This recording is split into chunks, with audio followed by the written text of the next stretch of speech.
Hey everybody, Tim from LogiSense here, and today we're going to take a look at adding an account into the LogiSense billing system. Now, there are various different ways that we can actually bring accounts into the system. One of the common ways is using our Salesforce app to be able to bring out one opportunity right down into the system, bringing everything down for its contracts and every kind of products that are part of that, or maybe it's coming in from another order taking system. But today we're going to take a look at how we're actually going to bring in and create just a manual account in the system and some of the considerations that we might have. So let's jump into the software and take a look here, and we'll start by going over to the account menu and creating a new account. Now, I'm going to have all of my usual types of information that I want to put in here. We're going to be, we'll do an Acme code that we're going to add. We can add some of the different settings that we're going to need for this account then. So we're going to want to look at things like which bill group do we want to put them in?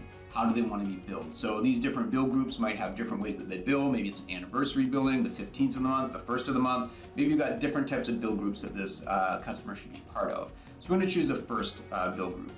We're also able to put them in here whether or not there's an enabled or disabled account inside of the system. And then we can do different types of account types as well. Are they a customer, are they a partner, are they a prospect, a reseller? Any of the different types of user-definable types that you might want to put for the different accounts inside of the system. Another thing that we want to take into consideration is our AR term. Now, these AR terms are typically a combination of both a Dunning rule and a payment term. So in these different payment terms, maybe we've got a VIP customer that's got very specific ways that we're treating missed payments. Maybe it's our standard net 30, and we're going to assign them to our standard net 30. And then as well, what are the different currencies in which this customer wants to be invoiced? So in this case, we're going to use the US dollar in here as well. Now, a couple other things that you might want to take into consideration is that we do allow for an unlimited different account hierarchy.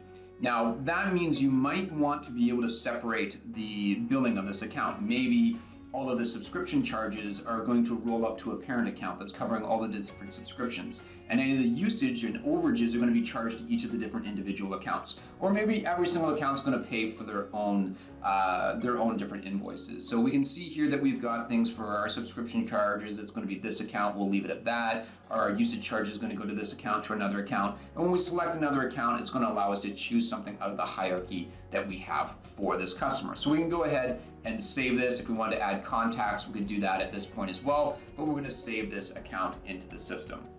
Once we have this account saved, then we're able to go ahead and add other different aspects to the account.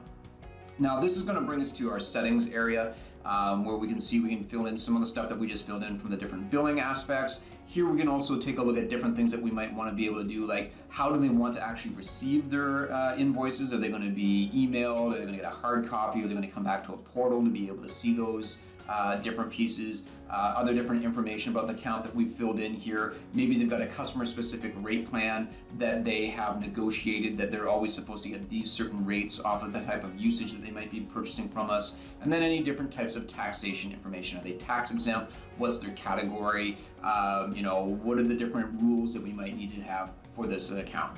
So this is in general a way to be able to set up an account in the system. At this point, it's ready to go, and we're able to add products to the account. And we'll be covering how do you add a product to an account in a following video.